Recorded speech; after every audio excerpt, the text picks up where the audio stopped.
மேஷம் பொறுத்த வரைக்கும் இந்த ஆண்டு தொழில் லாபம் சிறப்பாக இருக்கும், தொழில் வளர்ச்சி அடையும், வேலையில் வந்து ப்ரொமோஷன் கிடைக்கும், நிறைய வாய்ப்புகள், நிறைய ஆப்பர்ச்சுனிட்டிஸ்லாம் கிடைக்கும். ஸோ தொழில் சம்மந்தப்பட்ட விஷயங்களில் தொழில் பண்ணுகின்ற மேஷராசிக்காரர்கள்லாம் பிரபலத்தன்மை அடையிறதுக்கான வாய்ப்புகள் உண்டு. மன நிம்மதி இருக்கும். ஸோ ஒரு growth இருக்கும். சொத்து சார்ந்த ப்ராப்ளங்கள்லாம் இருந்ததுன்னா உங்களுக்கு அதெல்லாம் சால்வ் ஆகிறதுக்கான வாய்ப்புகள் உண்டு. அதே போல் குரு பலமாக இருக்கிறதுனால ராசிக்கு பார்வையும் கிடைக்கிறதுனால குழந்தை இல்லாத மேஷராசிக்காரர்களுக்கு குழந்தை ஏற்படும், காதல் ஏற்படும். இழந்த பதவி, ஏதாவது ஒரு பதவியில் இருந்துட்டு அந்த பதவி கீழே போனவங்களாம் கூட திரும்ப மீண்டும் பதவிகள் கிடைக்கக்கூடிய வாய்ப்புகள்லாம் இருக்கும். பார்ட்னர் மூலமாக மேஷராசிக்காரங்களுடைய பார்ட்னர்லாம் வருமானம் பண்ணுறதுக்கான வாய்ப்புகள் உண்டு. ஸோ நெகட்டிவ்னு பார்த்தோம்னா தகப்பனாருக்கு வைத்திய செலவுகள் வரும். ராசிக்கு 9ஆம் அதிபதி கொஞ்சம் பலகீனம் அடைஞ்சு மாறுறதுனால கொஞ்சம் தகப்பனாருக்கு தொந்தரவுகள் வரும். யூரினரி இன்ஃபெக்ஷன், ஃபங்கஸ் இன்ஃபெக்ஷன்லாம் வரதுக்கான வாய்ப்புகள் உண்டு. ராசிக்கு பாதகஸ்தானத்தில் ராகு இருக்கிறதுனால முதுகுவலி சம்மந்தப்பட்ட பிரச்சனைகள்லாம் வரும். ஸோ எலக்ட்ரிக் பொருட்களை பயன்படுத்தும் பொழுது கொஞ்சம் எச்சரிக்கையாக பயன்படுத்துவது அவசியம். ஸோ தேவையில்லாத குடிப்பழக்கங்கள் ஏதாவது கற்றுக்கிட்ட மேஷராசிக்காரங்களுக்கு அதாவது பழக்கங்கள் இருந்துச்சுன்னா அதில் வந்து கொஞ்சம் அடிக்ஷன் ஸ்டேஜுக்கு போகிறதுக்கான வாய்ப்புகள் இருக்கும். இதில் கொஞ்சம் நீங்கள் எச்சரிக்கையாக இருக்கணும். பேரண்ட்ஸோ அல்லது பார்ட்னரோ இவங்களை கொஞ்சம் இந்த வருஷம் கண்காணிக்கிறது ரொம்ப நல்லது. ஸோ எக்ஸசைஸுக்கு அதிகமாக பண்ணுறது ரொம்ப நல்ல விஷயம். ஸோ பணம் நிறைய வருமானம் வரும். ஸோ வருமானம் நன்றாக இருக்கும். ஸோ அந்த வருமானத்தை வெளியில் சொல்லாமல் இருக்கணும், இல்லைனா சொந்தக்காரங்க கடன் கேட்டு தொந்தரவு பண்ணுவாங்க.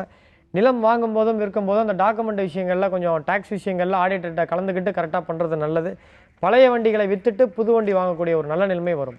வித்யா கார்த்திக் மேம், இப்போ நீங்க மேஷராசி பத்தி சொன்னீங்கன்னா நேயர்களுக்கு ரொம்ப இன்ட்ரெஸ்டிங்காகவே இருக்கும்.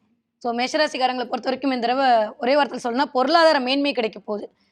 நிறைய பேர் கொஞ்சம் ஆன்மீக வழியில் ஈடுபாடு அதிகமாக இருக்கும். நிறைய பேர் கோவில் குளம்ன்ற மாதிரி போகிறது, கோவில்கள் புதுப்பிக்கிறதுக்கான வேலைகள் பண்ணுறது, பாழடைஞ்ச கோவில்களுக்கு சில டொனேஷன்லாம் கொடுக்குறதுன்ற மாதிரி மேஷராசிக்காரர்களுக்கு இந்த தடவை நிறைய ஆன்மீகத்தோட கனெக்ட் ஆவாங்க.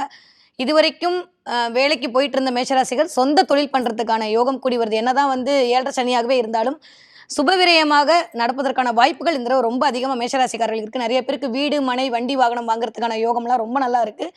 நிறைய மேஷராசிக்காரர்கள் கண்டிப்பாக இந்த தடவை ஃபாரின் போவாங்க. ஏன்னா 12ஆம் இடத்துல சனி உட்காந்துருக்காரு. அதனால 12ஆம் இடம்ன்றது அயல்நாட்டு டிராவல் இண்டிகேட் பண்ணும். நிறைய பேர் வந்து ஃபாரின் போகிறது, அதன் மூலமாக ஏதாவது ஒரு சுபவிரயம் வருது, படிக்கிறதுக்காக ஃபாரின் போகணும்னு நினச்சிட்டு இருந்தவங்களாம் போகிறதுக்கான வாய்ப்புகள் இருக்குது. நிறைய மேஷராசிக்காரர்களை பொறுத்த வரைக்கும் இந்த தடவை புதுசாக லோன் போட்டு வீடு, கார் எல்லாம் வாங்குறதுக்கான வாய்ப்புகள் இருக்குது. கொஞ்சம் ஆரோக்கியத்தில் அடிவயிறு சம்மந்தப்பட்ட இடத்துல மட்டும் கவனமாக இருக்க வேண்டும். அதே மாதிரி நிறைய தண்ணீர் தானம் பண்ணக்கூடிய மேஷராசிக்காரர்கள் இந்த தடவை பொருளாதாரத்தில் அதிசிறந்த வளர்ச்சி அடைவார்கள். Thank you so much ma'am. Revathi ma'am. மேஷராசி நேயர்களுக்கு 2026 மிக சிறப்பான ஆண்டா அமைச்சு தரப்போகுதுங்க. முக்கியமான ஒரு கடன் நிவர்த்தி ஏற்படுத்தி தரப்போகுது.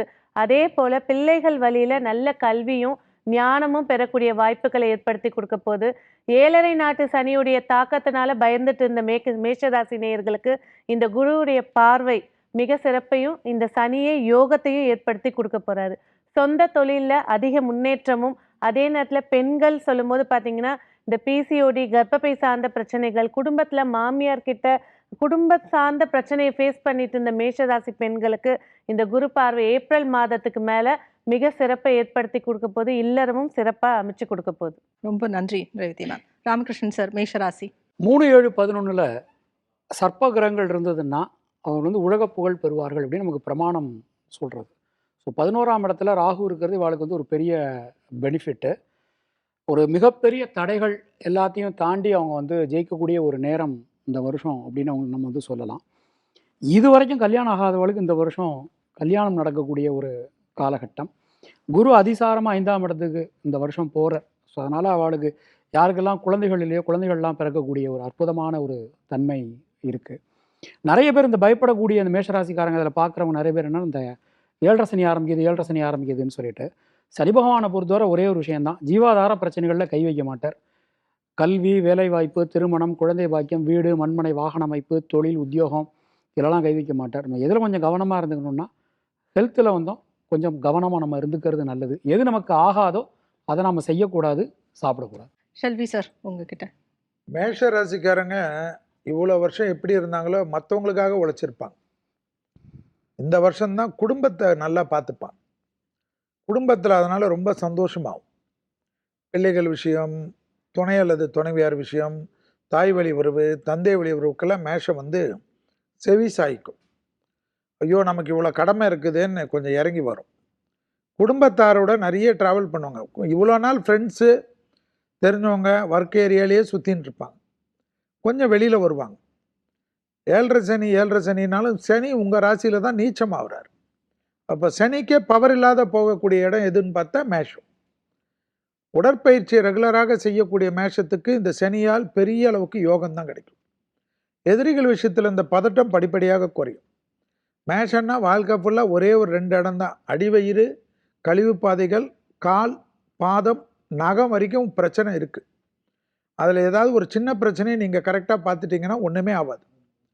கண்டிப்பாக எப்பொழுதும் மேஷத்துக்கு அற்புதமான பலன் தரக்கூடியது விநாயகர் வழிபாடு பிரமாதமான பலனை தரும்.